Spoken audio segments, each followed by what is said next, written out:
Maybe I ask the speakers to sit closer, if you wish, otherwise, no problem.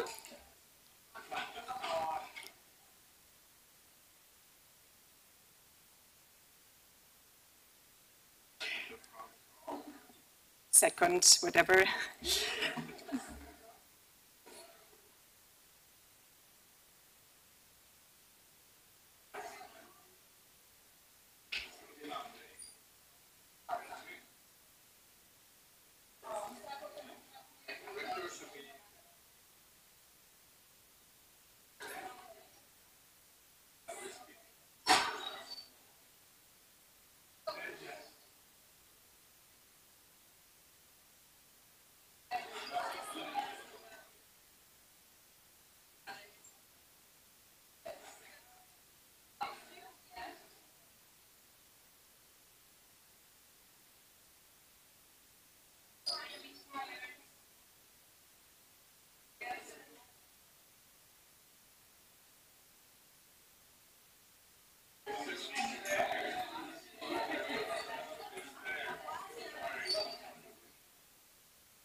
Okay, please take your seats and we will get started.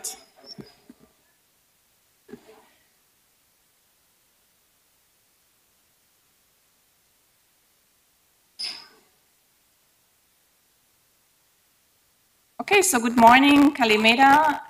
Also a welcome again today. Yesterday was the official welcome, but since we are welcoming now the rectors and some members of the advisory board that were not there yesterday, so welcome here and the rectors in the first row. And thank you all for being here, because yesterday was a busy night at the karaoke, so I'm glad to see most of you here. It was fun, and I think that's part of the spirit also of an alliance, to have fun together and to connect.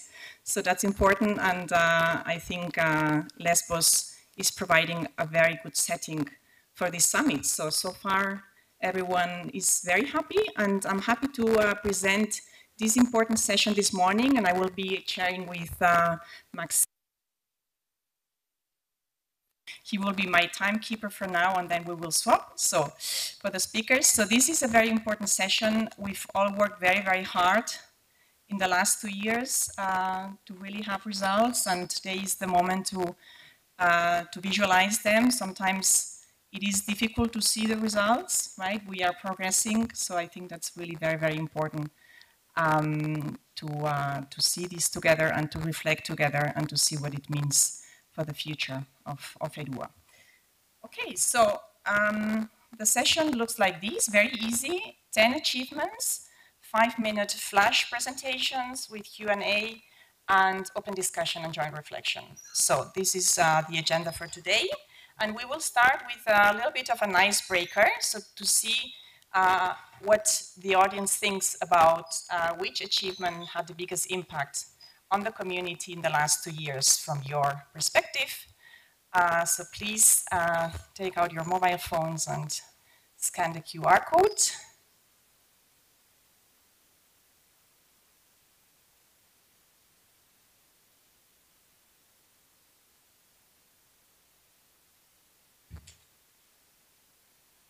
So everyone has the QR code? No?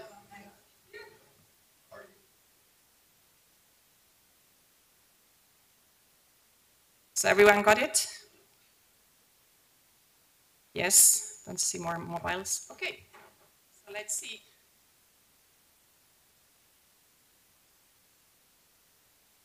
So let's see what is coming out. Student engagement in the very center. That's really nice. Students are the heart of ERUA. Teaching initiatives, joint degree, clusters, Forum Youth Mobility. So students is very dominating. Of course, we have a lot of students at this summit, and this is a big success, thanks to the winter school. I think that's wonderful. So what else is coming up? So I think, yeah, definitely teaching, student engagement. I don't see it moving too much.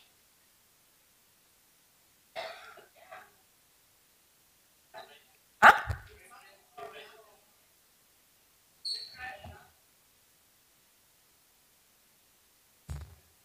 Oh, now. Okay, but we still have student engagement in the center. Joint degree is also very prominent. Teaching activities, community, of course, is important, mobilities, research clusters, and for the smaller things, I need to look into the details. I need my other glasses probably, but yeah, multilingualism, togetherness is nice, breaching borders, networking, interdisciplinary studies, Vilnius Summit, remembering the nice summit there, big events, traveling seminars, understanding, youth sustainability, summer and winter schools. So wonderful. Okay, so I think this really set again. Let's see, something is changing. Collaboration is big now, research clusters is coming up, team building with partners. Let's see if there's something new, a lot of short mobilities. Trouble, ERUA ID. Okay, so I think that's a wonderful way to set the scene for our session. Okay. So with this, we can start with the 5 key achievements. These are the 5 key achievements that will be highlighted in the midterm report. They were selected also by the community, in the management committee and steering committee. So I will ask the first speaker, Barbara, to come to the stage. Remember, you have 5 minutes.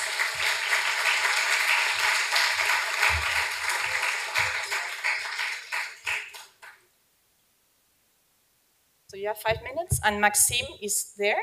When you have 4 minutes, he will be standing and waving. So then you know you have 1 minute left. Okay. Okay.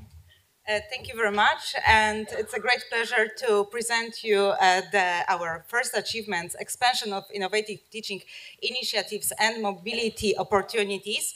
The task that is directed by Work Package 2, with, of course, collaboration with other work packages.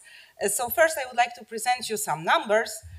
So far, we have implemented in 2023 and 2024 9 traveling seminars, but next year it was already 3 times more, 29 traveling seminars, which engaged first 103 students, and next year almost 300 students.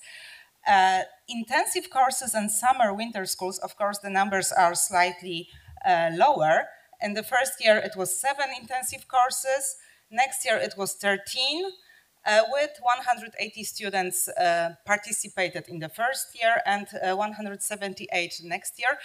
Just to underline here, this is number of participants, meaning not only mobilities, but also students that take part in the initiatives from the hosting university. For seasonal schools, in the first year, it was 8. Next year it was 5, but as you can see, the number of students is more or less equal. So next year we had just bigger initiatives. And thanks to those teaching initiatives, we have implemented more than 800 mobilities. So first year it was 240, next year this number doubled. But we are not only talking about numbers, but also the quality that Work Package 2 tries to cover with these teaching initiatives. We have developed internal selection committees that are choosing the best initiatives for each university. They are using the evaluation criteria that were developed by Work Package 2. These criteria were also approved by Vice Rector's Council for Education. And from the previous year, we started the ERUA Teaching Initiatives Approval Committee. The members of the approval committee are from all 8 partner universities, and also we have one member from student board who is very active and big support for this committee. We have, together with Work Package 8, we have developed the common template of the certificate, thanks to it, which the initiatives are easily approved by the hosting university. So students can get ECTS points credited from this teaching initiatives. And also after each initiative, we are sending surveys to check the quality of the initiative for the next year. Of course, all those teaching initiatives and mobilities are relevant to the ERUA objectives and strategy. First of all, it is relevant to the first strategy of building ERUA community. Of course, all those initiatives attending the teaching initiatives help to build ERUA identity. Students and academic staff integrate and share ideas. Teaching initiatives are also very inclusive, as first of all, we are having finances for traveling, but also we are implementing online formats for students who cannot travel abroad. Also, it is in line with the second objective, so consolidating a student-centered and reformist educational framework. We are creating seamless mobilities. And of course, this is also in line with further developing teaching and learning opportunities for students. All this is in line with our flagship, as you can see. So the first, our flagship is the increase of mobility opportunities online and on-site. All teaching initiatives are developed for thematic areas. These you can see the thematic areas. I have to hurry a bit because Maxim is waving to me. So just to go further, thanks to teaching initiatives, we are building the future of ERUA education. Because all those formats are interdisciplinary, innovative, thanks to also Academic Innovation Laboratory, who is helping in creating these teaching initiatives. And what is very important, the teaching initiatives are pilot for micro-credentials, so for lifelong learning in the future. And they are also in line with European Union, European Commission policy. So in 2024, European Commission launched the recommendation that till 2030, at least 23% of graduates will have the mobility experience. So we are doing everything to reach this goal. And secondly, as you can see, there are other smaller, let's say, objectives for European Commission, like supportive, flexible, innovative teaching, inclusion, and of course developing education. We are still having targets for the next year. Of course, we want to engage all partners to have equally developing the teaching initiatives. So as you can see, we have promised that in the next year, every semester, we will have at least 2 intensive courses or winter schools every semester, and 2 traveling seminars every semester, launched by every university. And last but not least, I would like to thank you for Work Package 2. This is our joint work, so thank you very much. It is a pleasure working with you.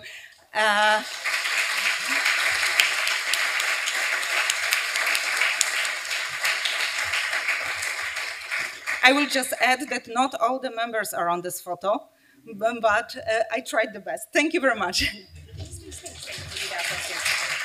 Okay.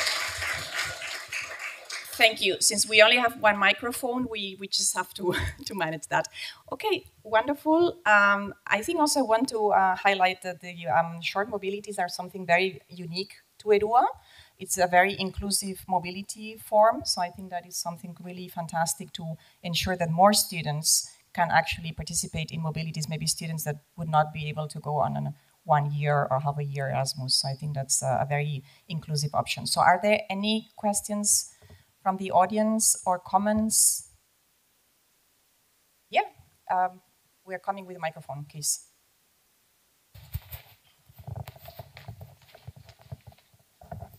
Good morning.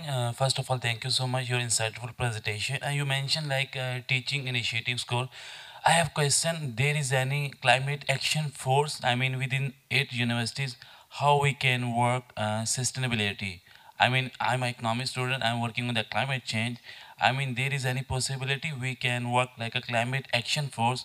How we can apply sustainability initiative in our 8 universities, and then this will be like a road path for our European unions. Of course, the climate change is one of our thematic areas. So environmental transition. So of course, the teaching initiative on climate change is more than welcome. Actually, we are planning to implement the new format of teaching initiatives that will be collaboration of teacher with student. So the student gives some idea and of course is organizing the teaching initiative, but it is supervised by the teacher. So please, maybe you can contact some of the teacher who is organizing this kind of learning opportunities, and we can try to implement some teaching initiatives. So please contact your local ERUA office, and also the teacher who can help you to implement such teaching initiatives. Thank you. It's difficult to stand up. Kees Kouwen, our advisory board evaluation team. A question which maybe is difficult to answer right away, so it's also a suggestion to maybe come back to that and have an internal discussion later. My question is, I look at the impressive figures about mobility, both quantitatively and qualitatively within ERUA. How does that compare for each of the universities to the non-ERUA and pre-ERUA mobility that these universities have? So what is the added value, quantitatively and qualitatively, of ERUA to existing patterns of mobility? Actually, this is what we have collected recently in the table. We have compared the numbers of mobilities, and well, the increase is very, very significant. Of course, here we are talking about the short-term mobilities. Earlier, we were more often implementing long-term, like Erasmus mobilities. But thanks to ERUA and the budget of the project, this mobility really, really increased. I cannot tell you the exact numbers here, but it is really huge increase. And secondly, about the quality, of course, I'm sure that this mobility experience is very enriching for university. Just to say that we have students who want to apply for the teaching initiatives every time, and we have to select those who did not attend it yet, because well, this mobility, the opportunity for mobility is really valuable for many, many students. So thank you. I think we could go on with many, many of these questions, but we have more. Thank you very much, Barbara. So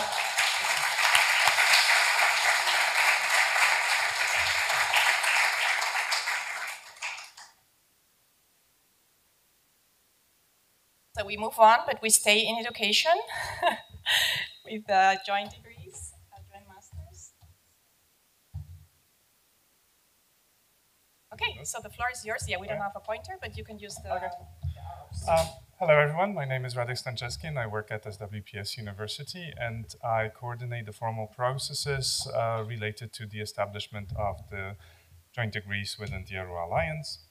And the achievement is creating a structured framework for joint programs within ERUA. And this is what we exactly did. This is how we worked in it. We first constructed a cooperation framework under the leadership of the Vice Rector's Council for Education. And we also created a network of academic quality assurance experts and administrative experts from all universities within the Alliance, because without them, no joint master would be possible. So the cooperation framework was needed in order to harmonize the processes across the consortium. We have that now, and work has been quite smooth ever since this has been done. In order to facilitate the creation of joint masters for academics working in the Alliance who wish to collaborate with partners from other universities, we've created the ERUA roadmap for the development of the joint degrees. This is a very simple 10 step-by-step guide. What do you have to do in order to initiate the works, and what do you have to do later in order to finally arrive at a joint master that would fulfill the criteria of the European Commission and be eligible for funding under Erasmus Mundus, but also fulfill the criteria for the European degree label. Another effect of our work is a model consortium agreement for joint programs. This is really a headache for consortia working on joint masters. So we have now a document, which is a template that has been pre-approved by lawyers from our universities. So now it's much easier for us in case of future joint masters to create a legal framework for their execution. How does it relate to the mission and strategic objectives of the European Reform Universities Alliance? Well, we are funded by the Erasmus Mundus, so it relates very, very much. But we also, when creating this, this iteration of the ERUA Alliance, we've decided that we will have 3 strategic objectives, and the joint masters fulfill all 3 of them. However, in strategic objectives 2, consolidating a student-centered and reformist educational framework, we have the flagship initiative that is the establishment of joint degrees. However, in strategic objective 1, building a renewed ERUA community, we also have the flagship increased mobility opportunities. The increased mobility opportunities is, of course, first and foremost the work of Work Package 2, but and the teaching initiatives and the mobilities, but we also have a contribution there because of the embedded mobility periods within the joint masters. How does it align with EU policies? Well, Basia already mentioned the Europe on the Move strategy, so 23% of graduates with a mobility experience within the European Union by 2030. This, because of the embedded mobility periods, that contributes to this policy. We also created the joint masters, or create the joint masters in line with the European approach to quality assurance of joint programs. That is a document that is raising in significance because of the introduction of the European degree or the European degree label. We also, in this master, so we are working on a number of masters. That one is almost ready, so I'll tell you about that in a second. We promote the joint degree award in those masters, so kind of one institution awarding a degree on behalf of all partners. Here are the joint master degrees that we are working on at the moment. The most advanced works are on the Master with Forced Migration, Europe in the Global Context. We have 6 partner universities there. We're almost done. We're applying for the Erasmus Mundus grant in February 2026, so 5 minutes from now.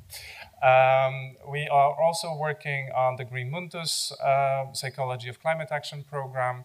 There's Alicia sitting there. She's the godmother of that program.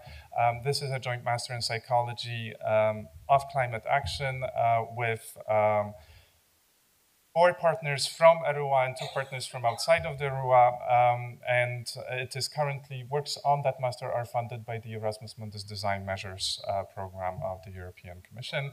And there is a 3rd joint master that is in development, and it's a joint master in international law with other supporting disciplines, and it's developed between SWPS, MRU, Paris 8, and Macerata.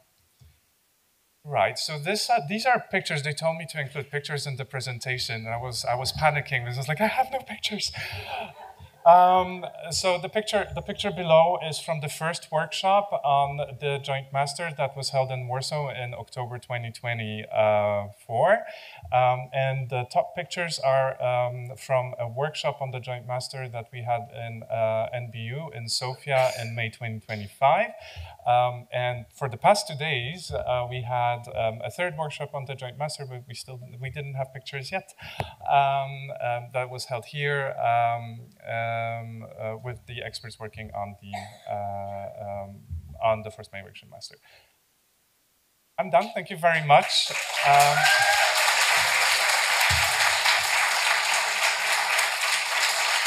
This is my email, so if you have questions after the conference, please feel free to email me because not everybody wants to talk in front of people.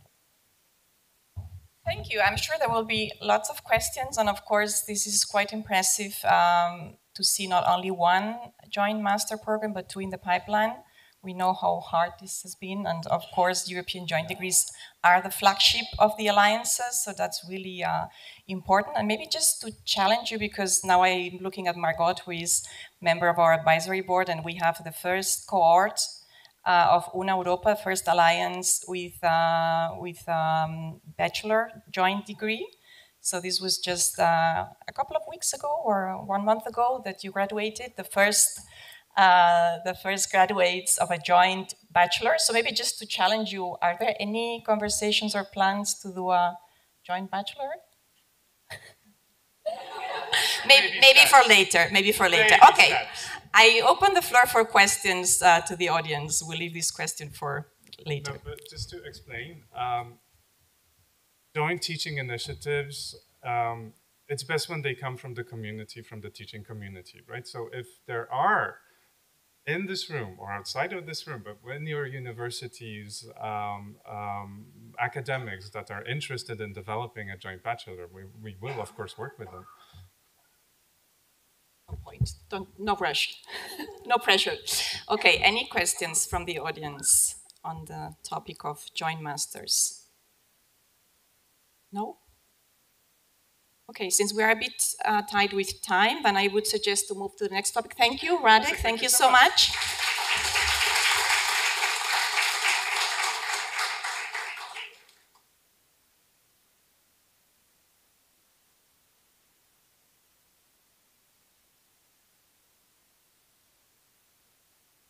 So the next topic, and Jean, you promised that you would not speak about ages, no. That you would speak about social entrepreneurship. So the floor is yours.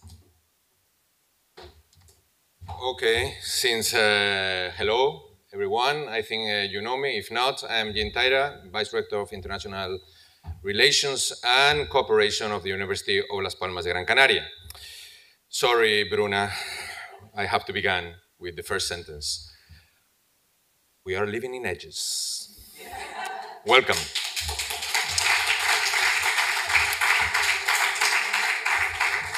In the first attempt to put the main achievements, the word entrepreneurship didn't appear, but I think it's one of the most important assets that we are going to achieve at the end of this road. How we are able to tailor our initiatives from the university and make a change in our territories. Well, we are living in very specific territories, and we have to try to find out how we can change our environment through entrepreneurship. And what we have been doing is these key achievements through the first step of asking people, experts, more than 200 experts in our territories, in order to find out how we should create the next companies, the next initiatives that they are going to transform our society. And we ask them, and we produce different courses with the numbers that they are on the screen. This is very, very important because it's not a matter of doing courses that are tailored in our environment, but what we are going to do from now is trying to achieve a real change in our environment. Therefore, all what we are doing in this social entrepreneurship is connecting all the strategic goals, including the students, including our societal associate partners, and trying to make this change through the values of ERUA. And of course, not only ERUA, but also the values that embodies Europe. And always I'm asking, not what Europe can provide us, but actually on the other side, what we can tell Europe, what the edges are, how we can provide a new vision, a new way to understanding where we are, just creating these tailored entrepreneurship initiatives that are going to change our environment and therefore the environment of Europe. Therefore, these are the basic outcomes, connecting our society with the university, that sometimes I believe that we are living in a castles, like a bubble of crystal, and we should break it. We should break it and really demonstrate that the universities are really places for change, but are places for change because we have the agents of the future that are all these students that are surrounding us, and they are going to make this change with us. Therefore, being very briefly, thank you very much for all the people involved in these courses, because we are going to embody and we are going to break this frontier and we are going to change our societies. Thanks for all your effort. Thank you very much.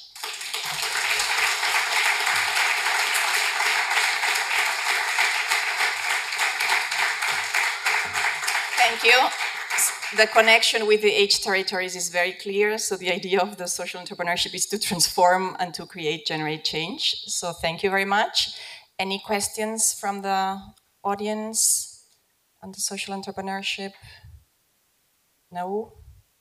Maybe because in the end you mentioned that you want to capitalize also on these materials that were created. I know that we had some conversations to use this as a micro-credential. Is there anything concrete that you can say about that? How these materials are? Is there a second edition coming up? So how is this going to be sustainable and to be? Well, this I really hate to have these kind of initiatives just as mere courses. We want to really produce a real change. Therefore, we are going to produce this lab, and we are going to create this real initiative with real enterprises coming out from our university within our alliance, and we are going to be able, hopefully, to create these initiatives that they are going to be really real changes within the time we are going to be part of this alliance, hopefully for a really long time. No more questions, maybe, but yeah, this could be a longer conversation. How are we going to measure this change and this impact? This is, of course, something we will have to look into, and the employability of students is also something else you mentioned, but yeah. This is it. Anyway, thank you very much. Okay, so thank you.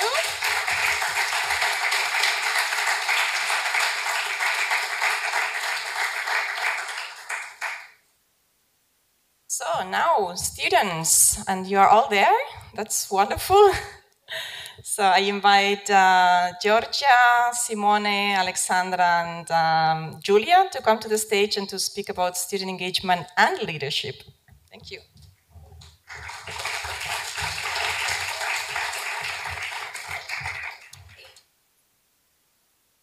Good morning, everyone.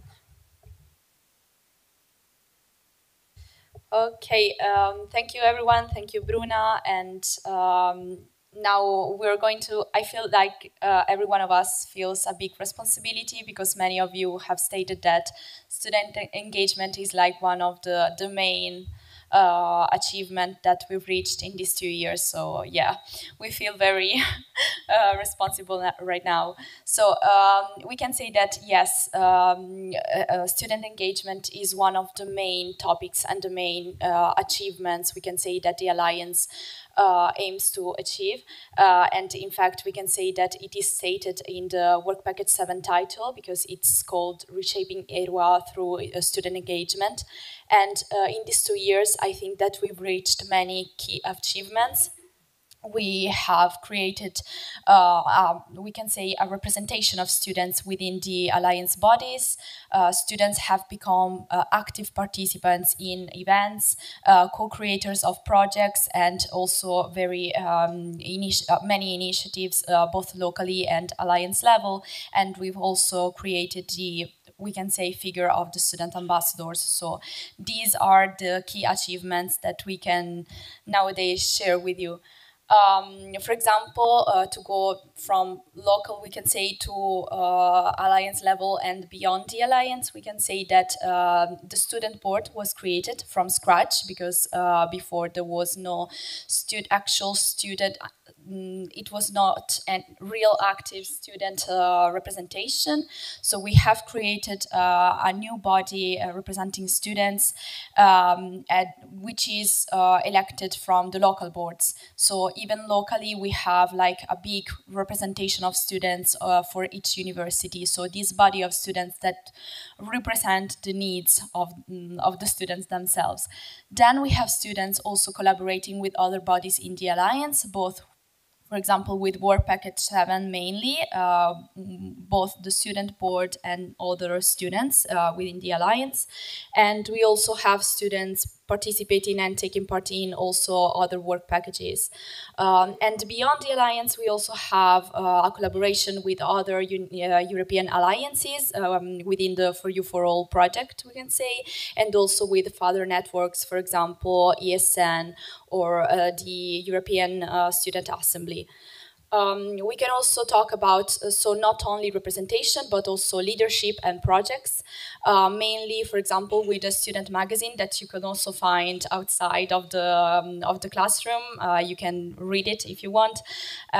We have 2 issues nowadays, and there are also many bottom-up projects that we have implemented thanks to the bottom-up project call that was also co-created with the help of students. Students have been collaborating in the climate change issue, we can say, within the Alliance, creating also the Blue Commission and the manifesto that was created by the Blue Commission itself. And we can say that one achievement is also, as was stated yesterday by Susanna in the opening, the fact that nowadays we can say that students are one of the main, we can say, part of the summit, because in the last years, not many students were in the summit, but nowadays more than 100 students are here today, and so we feel like this is a key achievement. Thank you. I guess here we have some of the data, but we're just gonna pass it through. We can talk about it later. You can take pictures if you want. We don't really have the time. Alex? Yeah, speaking about the relevance for ERUA's overall mission of the student engagement, I think it's an easy task because you can see here the core principles and basically how it is embedded in them.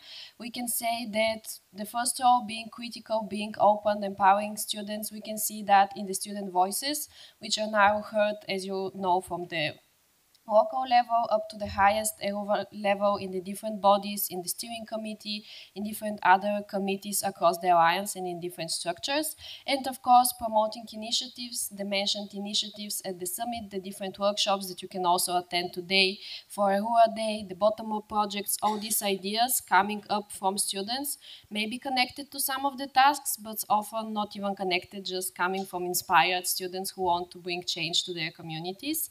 And speaking about the strategic objectives, it is of course important to know all the deliverables and milestones that we have in Work Package 7, in the other work packages, but also it is going beyond that, beyond the KPIs, the numbers, and looking into ourselves as through a mirror, thinking about the transformation that is done into each of us and then brought to society, and also thinking about the community that we have here jointly, the networking, think about how many people you have in your Instagram or in LinkedIn, and this is also the impact, and this is the ERUA mission coming to life through the community, also made by students in a big part.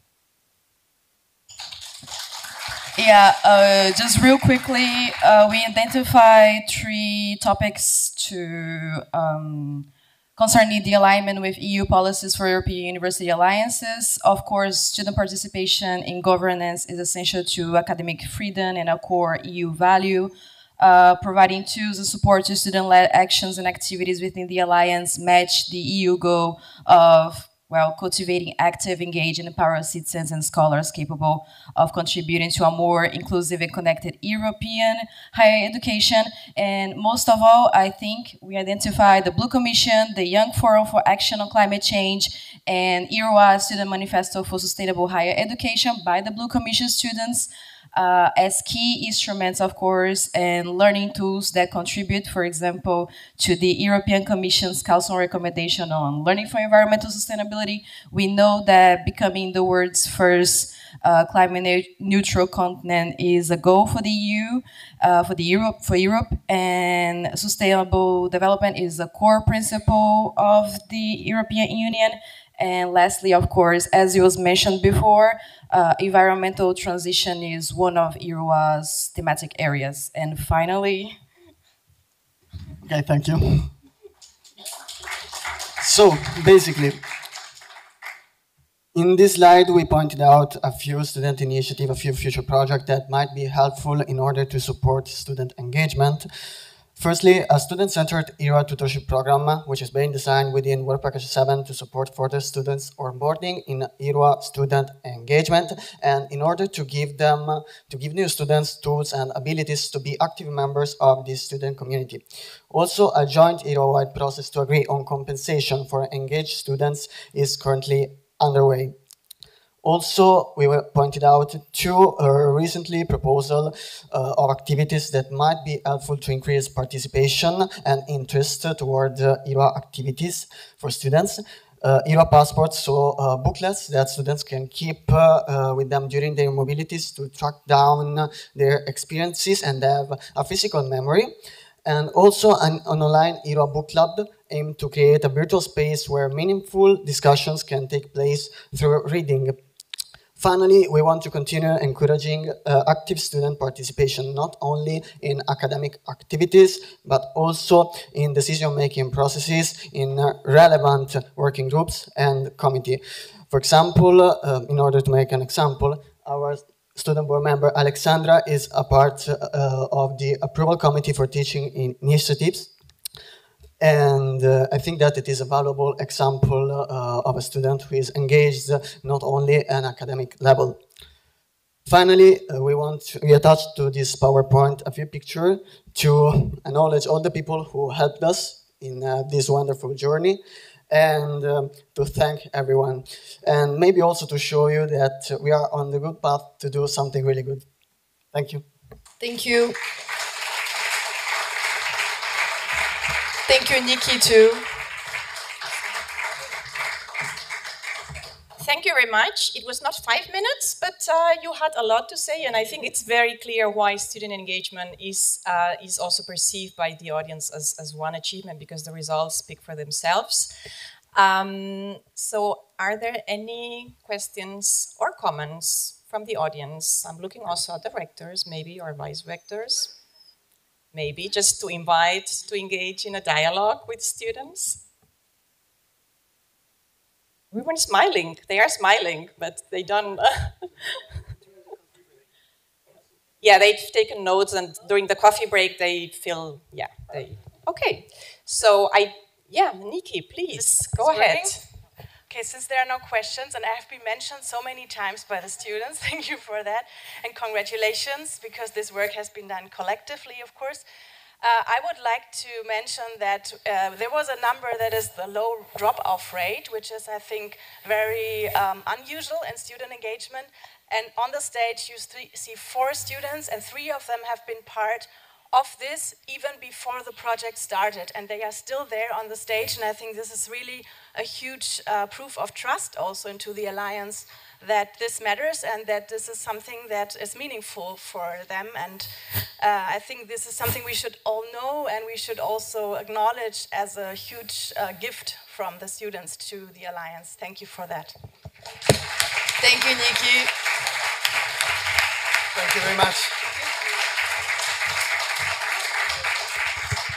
So if there are no more questions, also from my side, big thanks. You know, I've been always a big supporter of students, and I'm very proud to see actually your energy and to see the impressive results. And I think ERUA is increasingly being seen as a student center, a genuinely student center alliance. So thank you very much. Okay.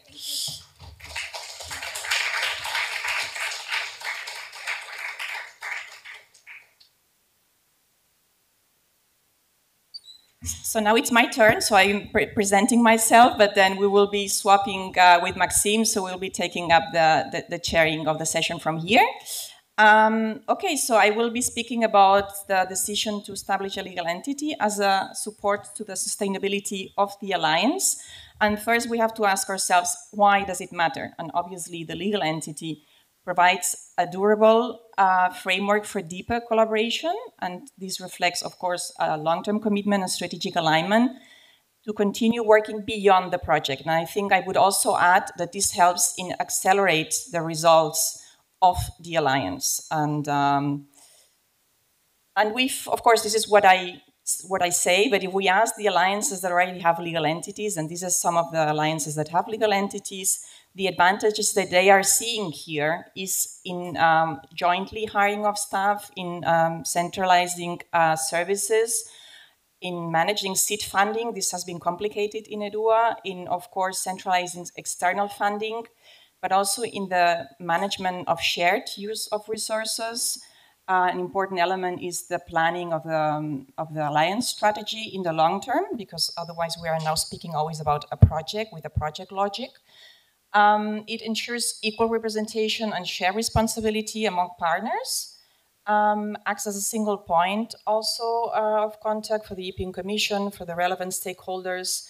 It also enables joint investments, but also it's a great opportunity to establish global partnerships, because you are signing basically as an alliance, and this can, of course, facilitate very much. So this is not the advantages I see, but the ones that legal entities have actually seen in the years that they have. And of course, we are dealing, alliances are a very ambitious initiative, a very ambitious political initiative that is moving from project to an alliance, and this requires a stable structure that a project cannot provide. So you really need a stable structure. So what did we do? This was an 18-month process. We created a task force with legal experts. We had external consultations with other alliances. We developed a feasibility study, and we had the approval by rectors. Why AESBL? Why the association in Brussels? This is the form that is being used most by the majority of the alliances. It has, of course, two main advantages: the neutrality, but also the proximity to the stakeholders. And this is, of course, very, very important to be connected to the stakeholders in Brussels. And of course, we are still, we have approved the bylaws, which was already an important milestone, but there are still important formal next steps coming up. So we need to have the bylaws approved in the university boards, and then we need, to go into the formal steps to finalize the bylaws and registration, and we need the stamp of the Belgium king, so this might take a couple of months. So this is in terms of formalities. So why is it relevant for ERUA's mission, and how is it supporting the sustainability and continuation strategy? There are three key elements: long-term strategy and governance. It supports beyond individual projects, beyond individuals, beyond leaderships. So it goes beyond that, establishes this framework. High level of commitment, it's inside, because of course you have a commitment, because you are committing to something that goes beyond the project, but also it shows externally a commitment. So stakeholders see a bigger commitment in this alliance, because there is something going beyond the project cycles. And of course, it offers continuity. We see, of course, changes in leadership, or we see, of course, sometimes the elections that might actually bring things into a still stand. So that helps in bringing continuity, and also bringing a shared independent governance. So it helps us going into moving beyond project cycles, and also moving beyond only the educational mission, because as you know now, the funds, Erasmus Plus, is very much focused on the education, so it doesn't help us in in bringing the big picture. Okay, so the impact is that it positions, of course, the alliance as frontrunner in the landscape of alliances, as a more active player at European level, facilitates the implementation of alliance long-term strategy, and as I said, across missions, education, research, and societal impact, strengthens visibility and operational capacity to mobilize internal and external resources. We'll go a bit quicker on this one. It is clear how this aligns with EU policies. This has been from the beginning one of the topics that the European Commission has raised, the need maybe to have an instrument to support the alliances which have long-term transformative potential. So this has always been there. And the proof is that there are, at the moment that this is changing, 14 alliances and 10 creating legal entities. And for example, I just put 2 recent cases that I saw on social media of 2 alliances that have already created new. So I think this is changing quite fast. Many are getting on board on this. So the outlook, and I think this is important, the legal entity as an instrument, not an end. It is a framework for deeper cooperation beyond project cycles. It accelerates the results, as I said. What it is not, it's not an automatic path to effective governance or strategic alignment. It is also not a guarantee of deeper engagement. It's not a substitute of shared resources. It's not a solution to ensure financial sustainability. And it's not the sense of the community, obviously, and not a guarantee of greater visibility. So what actually truly builds the alliance is you need to have an agile and purpose-driven governance. This will be an important topic for the alliance. You need to continuously align your strategies. You need to bring activities that have added value to the community, common resources, and a vibrant virtual campus, sustainable funding. That's a key issue. And of course, when you speak about legal entity, membership fees is a topic, but you need to diversify funds because now we rely basically on Erasmus+. Policy support, you cannot do this without the support of the European Commission, without the support of the national governments in removing obstacles for degrees, for example. Trust, collaboration, mutual learning is something that needs to be nurtured continuously. And also, of course, you need to provide tangible success stories and impact in terms of visibility.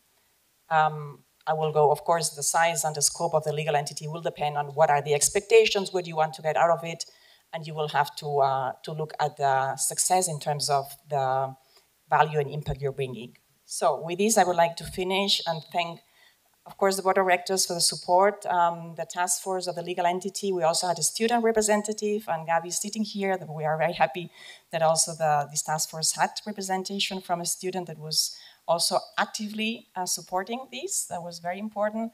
And of course, the university councils and colleagues from other alliances that I was consulting. With this, I would like to thank you, and I'm sure there are many, many questions because this is a quite complex topic, and I'm happy to reply.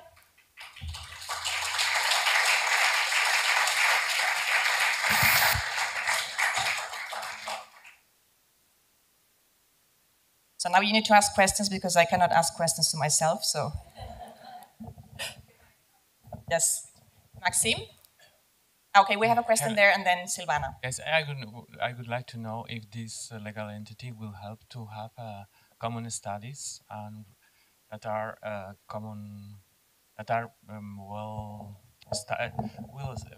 will help to establish common studies in the ERUA system.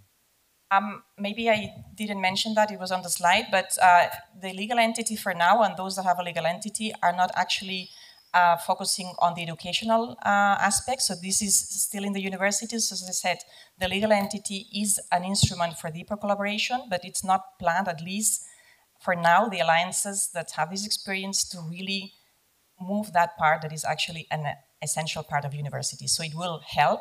And for example, there is one alliance that was able to do the accreditation for micro-credentials because it had a legal entity, but the development itself of the courses is done at universities. So I think, as I said, it's an instrument that can help actually, but it's not substituting the university in the educational activities. So I think, Silvana, you... Yes, because out of 65 alliances, only about 10, 12, and an increasing number of alliances are going for the legal entity. I was wondering whether there are already impact studies about, the 4 alliances that are maybe older, whether the studies have been done on the impact of having a legal entities on the alliance's life. Yeah, I think such an impact, maybe not, but there was this meeting, and I was referring these in the slides. It was in May, and the alliances that have a legal entity presented, and this was also something that the agency wanted to understand, actually. So basically, they provided their experiences in what are advantages, what are disadvantages, but I don't think there is a study in such a way. What there was is these pilot initiatives that were funded by the European Commission in terms of looking into the European groupings of economic interests, but I don't think there is a comprehensive study on the impact they've had. There is just exchange of best practices. Yeah. Okay, so if there are no more questions, I think we move on to the second part of the presentations, and Maxime will take over from here.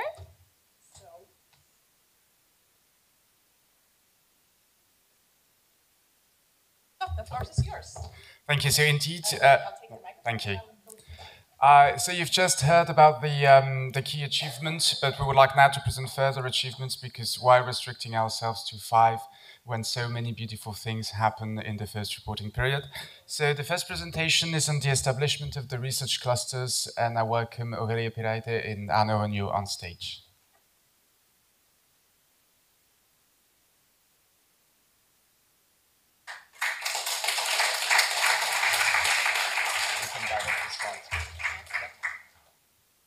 So hello, everybody. We are in the next part, the achievements that still have to get mature to be in the first part. So the establishment of research clusters is the main aim of the work package 3. And we managed to establish 21 research clusters instead of 1 that was planned. And those research clusters combine and as a platform for collaboration for more than 255 academics among all 8 universities. And they cover all thematic areas that ERUA is positioned with. And what do those clusters do? What people do in them? They network together, they organize workshops, they write common joint publications, they participate in conferences, they organize panels, they organize webinars, they write applications for funding programs. So they collaborate in many, many ways. And 6 clusters include partners also from external universities, European as well as from the United States.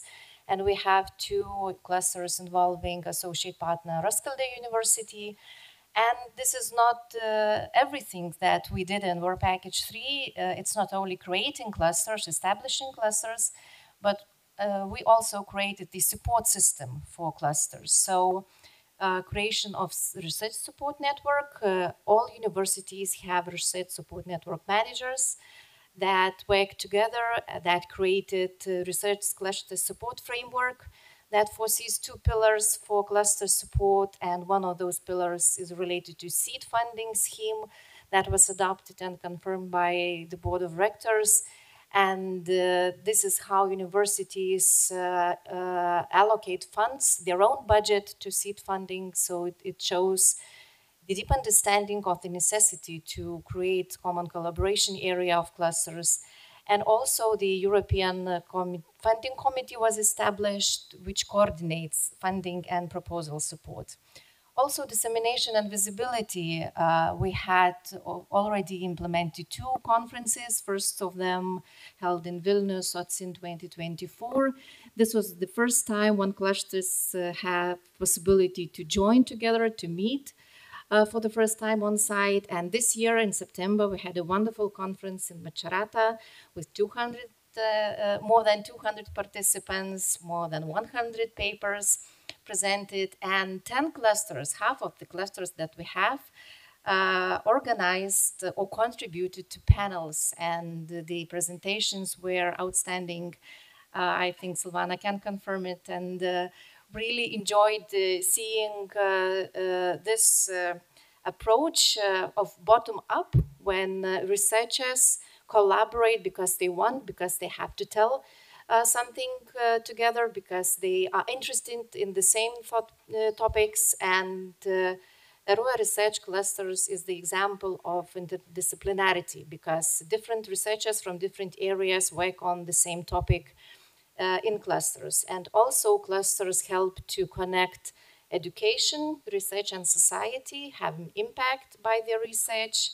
And we hope that they will contribute to long-term institutional integration, ensuring continuity after when or if the ERUA is over as a project itself.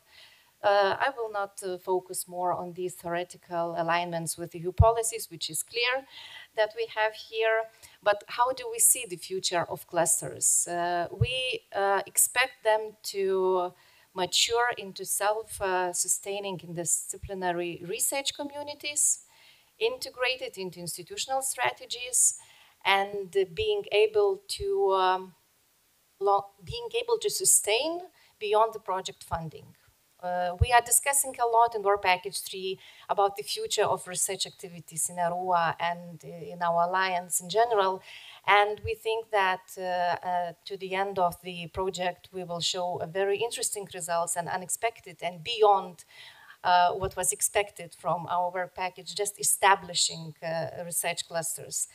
My special thanks goes to each and every member of research cluster and every principal investigator and to the leaders and to research support network managers, but most especially to Work Package 3 board members. And when I was looking for a picture, I also understood that I don't have one. So please, after the session, let's meet outside and have a picture of Work Package 3 board. And my special gratitude goes to the coordination teams at Mykolas Riomeris University and University Paris 8. Thank you.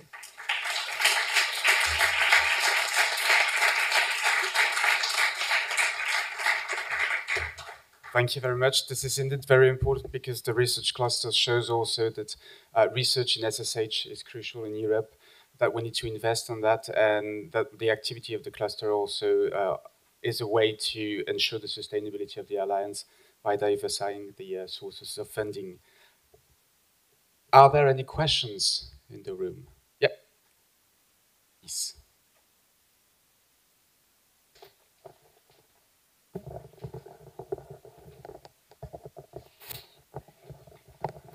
Thank you. Always looking for predictors of impact. Are there signs that the proportion of international co-authorship in the research output of ERUA universities has been growing or is growing? Are there signs that the proportion of interdisciplinary research output is growing or is going to grow in ERUA? Yes, we are tracking these numbers and we still have the very first outcomes of the research cluster activities. The only 1 year has passed and just a couple of weeks ago we had first reports by principal investigators. So yes, we can tell that the international collaboration increased and interdisciplinarity increased especially. That is very important because we have clusters that work together, lawyers, mathematicians, people from arts, from cultural heritage studies. They work all together and on one topic. And we think that that really increases international and interdisciplinary collaboration. So, dear colleagues, I want to thank especially for those research activities, knowing the weakness of European Alliance's initiative. But research is not directly funded within the Alliance, but we all realized that without research and innovations, we will not go further and we will not sustain our activities. So thank you very much. But I also want to ask what you face, what are the main challenges now to make those 21 research cluster working, and what do you expect from the leadership of network universities? That could take long. Well, research clusters are are for researchers. So researchers, you know, are special people, like everywhere. So some of them need one approach, some of them need another approach. So mainly this is the main problems that we challenge because we work with people. So maybe one clusters need more attention and they want this attention to be individualized. Some clusters maybe want to be more independent and work separately and just to have some basic information. So we are now trying to find the balance between bottom up and top down approach to monitoring clusters. And what we expect from management? Oh, a lot, yes. We expect a lot, and I think we had yesterday Work Package 3 board meeting, vice rector session, and we discussed a lot on that. And I think we will give you our feedback after those discussions, most probably for the next meetings of board of rectors.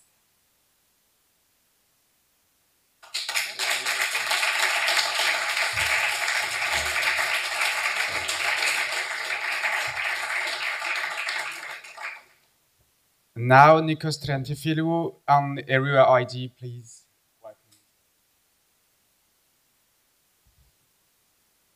Nikos?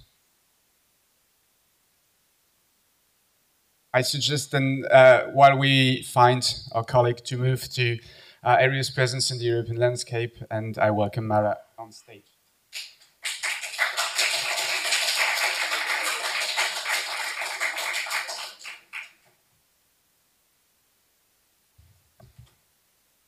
Good morning, everyone. For those of you that don't know me, I'm Mara Noblet. I'm the Quality Assurance and Impact Manager for ERUA. I'm very happy to be speaking to you this morning. I usually speak only of KPIs and midterm reports, so this is a change for now. What I want to present today and to speak to you about is something a bit different from the key achievements that were presented before, as I'm going to speak of ERUA's presence not only within the Alliance, but beyond the Alliance in the European higher education area, and some of the key outputs that we've achieved in these first 2 years, and that we want to further invest in the upcoming 2 years, of course, of the project, and more, if possible, of course. So ERUA has the chance of being seen as a visible and trusted voice in this European landscape through several involvements, one of which the students touched upon, but they mentioned that they are participating in the For You For All student engagement group. They are not only participating, but co-chairing this group, and I think you should actually say this out loud. This is a success, with Susanna from SWPS being there as a major element and member. We are also leading two For You For All topical groups, the Quality Assurance topical group and the Impact one. There are actually the 65 European University Alliances involved in both of those topical groups. That represents above 550 higher education institutions. And one key number I haven't included in there is that we also have the Seal of Excellence Alliances in those topical groups participating actively. Within those topical groups, we have already created outputs, and we are with the European degree and joint program topical group, organizing a workshop with PPMI, the consultant group that is working on the European degree label criteria, aimed at the community of practice of people working on the actual implementation and creation of joint programs, European joint degrees, for alliances in Venice on the 4th and 5th of December. And I'm very happy to be leading that workshop and to be organizing this event, which is the first event on the European degree label criteria, aimed only at the community of practice for the people working on that and not for ministries of policy making, which is also something very important. Other participation that we have had the chance to take part in is the European Quality Assurance Forum, in which we will be speaking and chairing a session on the results and outputs of quality assurance For You For All next week in Hungary. So we will disseminate results of that event, of course, through ERUA channels. I also had the chance of being a jury member in the Enlight Impact Awards, sharing and disseminating ERUA's vision on impact, which was a great opportunity. We have been reached out to by the Future for Alliances project. So Future for Alliances is a project that aims at funding and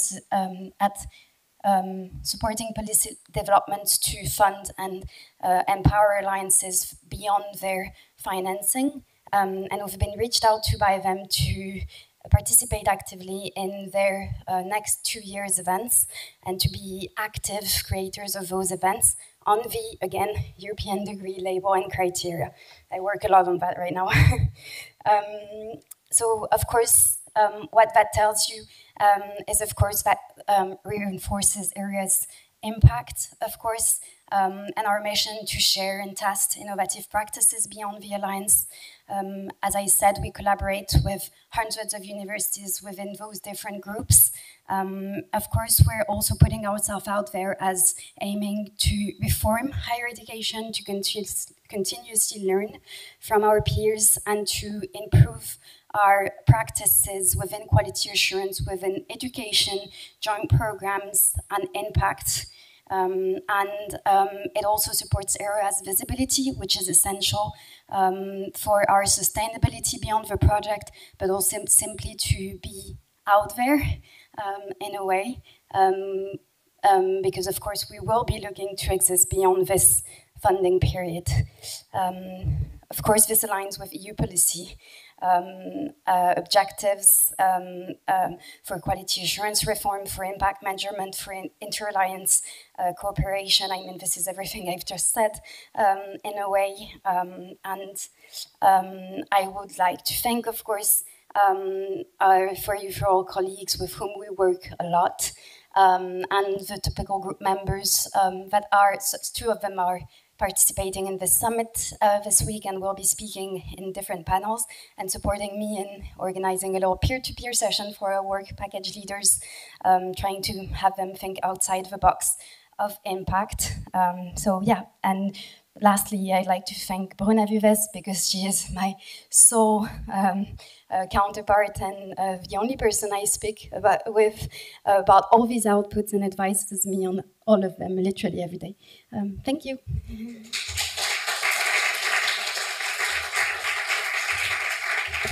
Thank you, Mara, and thank you for reminding us this area needs to strengthen its position in the European landscape and that impact shall always be on our minds. Are there any questions? No, because you were very clear. So for the sake of time, I suggest that we move on. Thank you, Mara. Is Nikos? Great.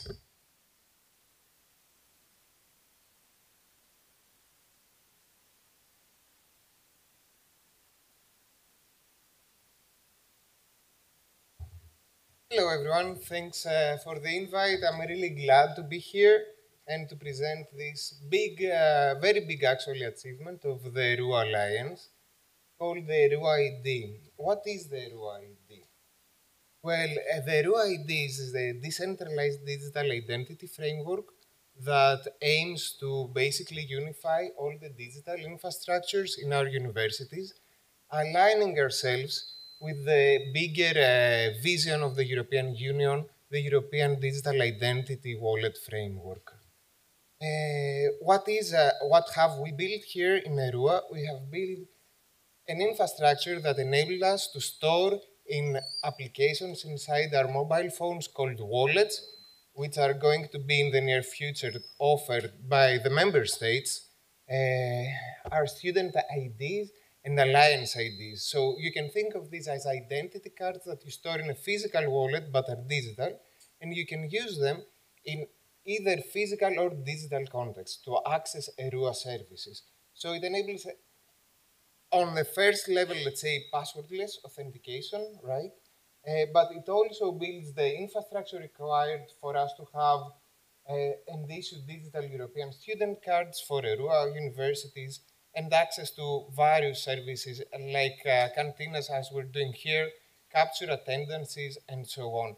The possibilities are really just starting to appear, and it's up to us to imagine use cases where we can use our wallets to access services and facilitate infrastructure. For example, transcript of records, transferring the transcript of records between our universities. Using this infrastructure, we have the rails, let's say, to build something that's truly interoperable and essentially implement the vision of ERUA, a seamless infrastructure among our universities to allow us to have an actual mobility between our students and exchange ideas and services. So yeah, how the ERUA idea aligns with the overall mission of ERUA, right? It enables us to facilitate the mobility of both students and staff, having a digital identity inside your phone all the time that enables you to access both digital and physical services regardless of which university you come from. And this is essentially based on a unified digital trust layer for all ERUA universities, which starting next year will be actually railed on top of the European trust framework for the European digital identity wallet. So we're not building something only for the premises of ERUA, but we're basically pioneering the use of a European digital identity framework inside ERUA. So we're ready for when this comes. ERUA universities will be the first among the EU, and this is something that the EU has actually noticed, that are using this technology, are piloting at this stage this technology, but aligning ourselves and positioning ourselves at the forefront of the developments. It reduces fragmentation. We have a unified framework for transferring data, identity attributes, and so on, and in a way that empowers our students to be fully in control of how they share the data and with whom. They have their identities inside this mobile application, but they can use that outside the university as well, but always under their sole control, completely compliant with GDPR, and having the power of selective disclosure. Like, for example, you want a student discount at a ferry, let's say, company to get here to the island, right? You don't need to prove all your student attributes. You just want to prove that you're a student of a university of the ERUA and nothing more. Using the wallet technology, this is also possible, which is a very, very powerful asset to have. Yeah, so how... Oh, yeah.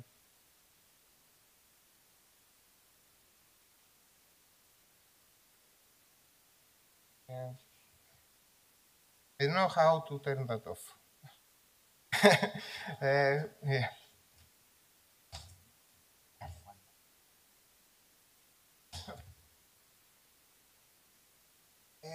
No, just turn off the... Oh. Yeah, so it doesn't turn off. Okay.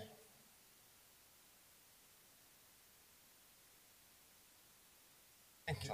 No worries. Yeah.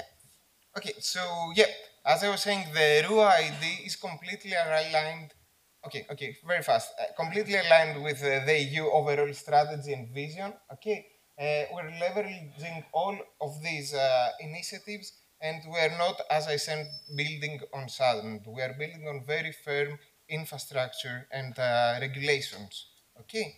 And so the key message of the presentation is that basically using ERUA ID, the ERUA Alliance is placing itself at the forefront of the European Digital Identity Framework for academia.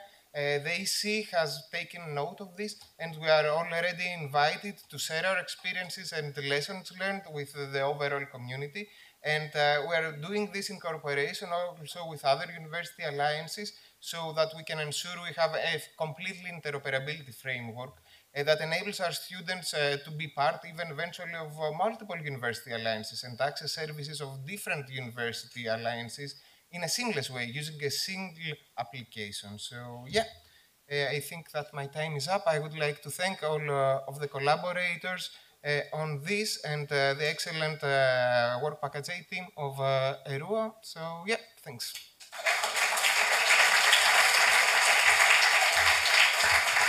Thank you, Nikos, and thank you for showing that digitalization is at the heart of the society and that we have a proactive position at the service of the Alliance.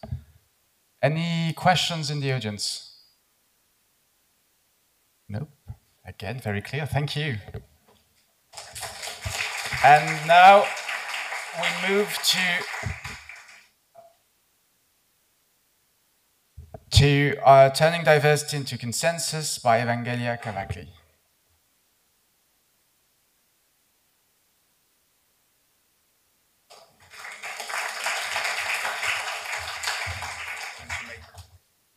Thank you very much.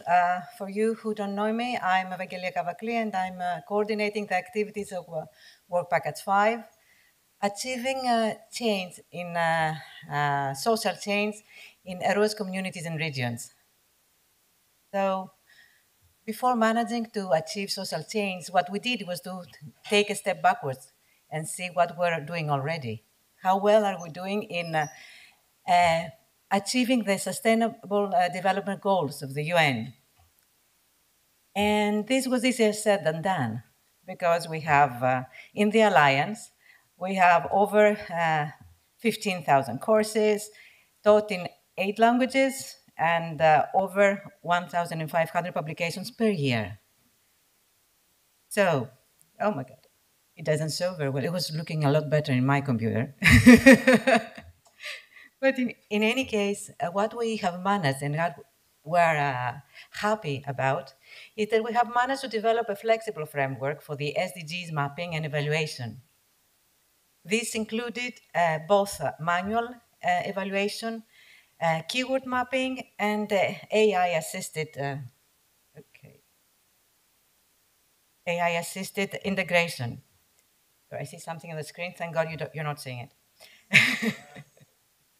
And to achieve this, this was a distributed and really a collaborative approach.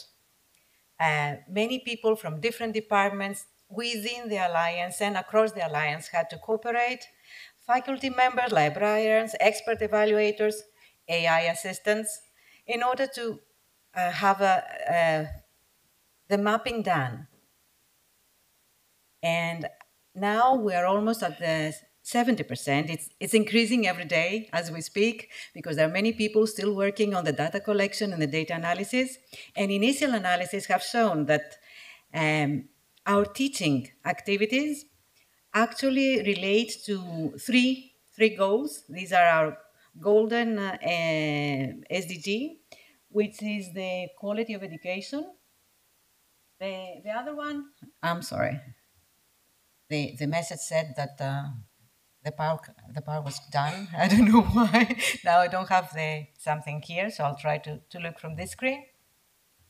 So the second one was 16, peace, and you can read it because I can't. And then SDG 10. Yes. And the other one was oh, come on. And our research, we still have our 3 goals, which is good health and well-being. I have to admit that doctors publish a lot more than the rest of us. And also water, life beneath water, and also the SDG 8. So I think that the initial analysis really proves that our work in ERUA achieves or tries to achieve and shape a just, inclusive, and sustainable society. And now everything is dead. So either I'm going to tell you a song or someone has come to help me here. Of course, I can tell you a song. We practiced yesterday.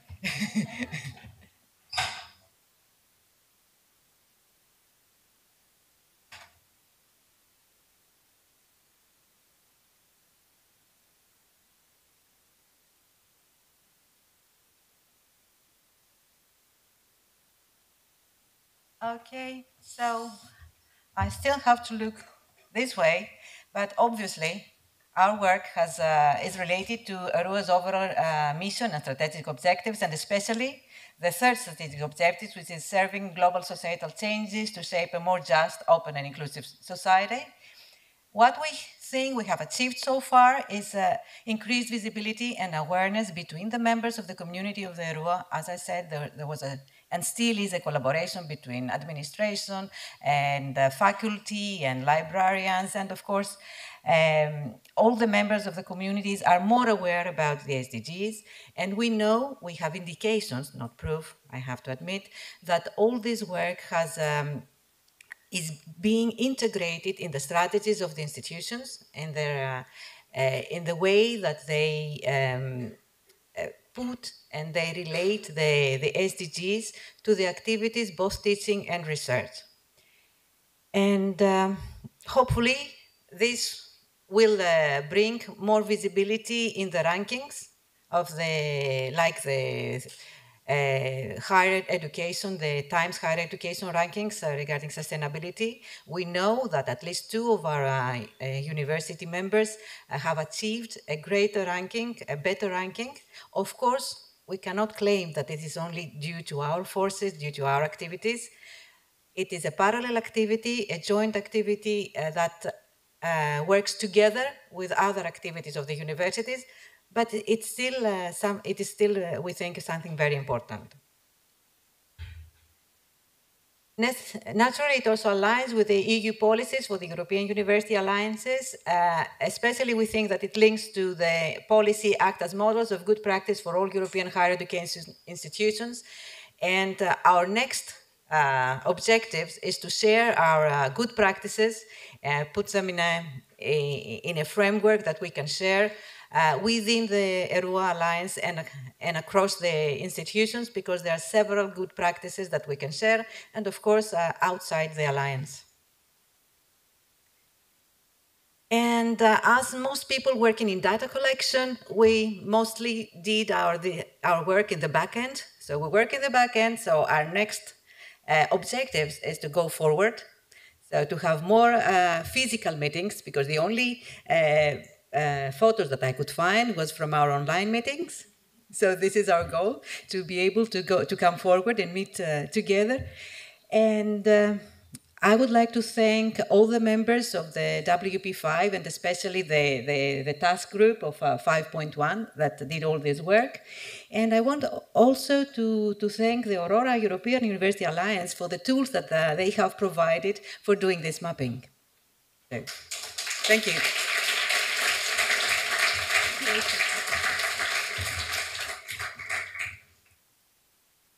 Thank you, Evangelia. Do we have questions in the audience?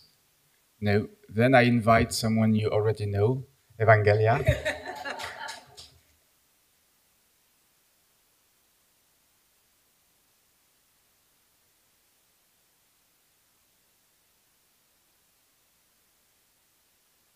Okay, so the second thing of this objective of WP5 is to achieve community engagement.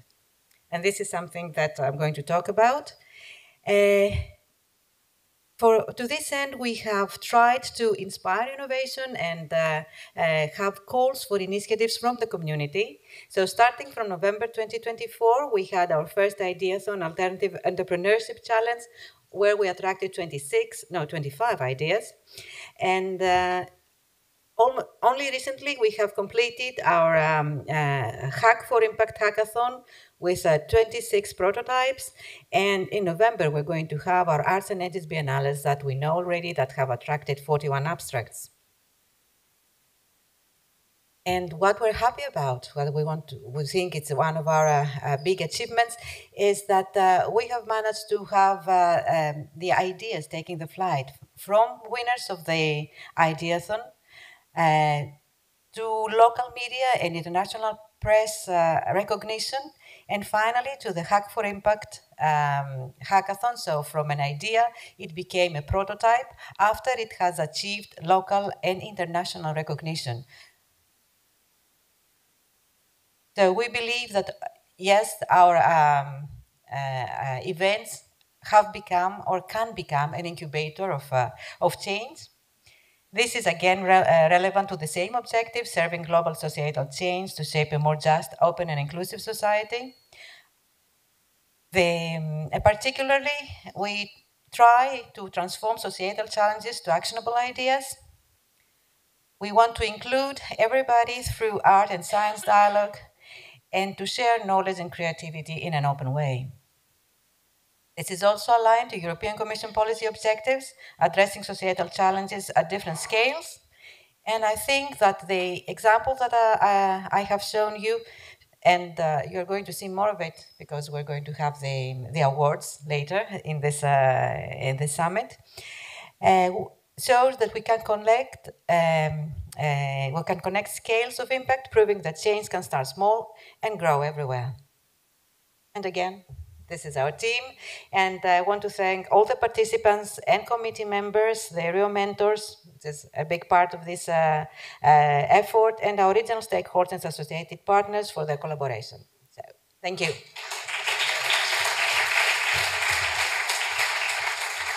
Thank you, Evangelia. Through your presentation and the presentations of all the other speakers, now we are sure that at ERUA we truly are agents of change and that we transform lives of people. Unfortunately, we won't have time for the open discussions, but the slides will be shared with the participants after the summit. You'll have the break also to meet with the presenters that are welcome on stage for a final picture, please.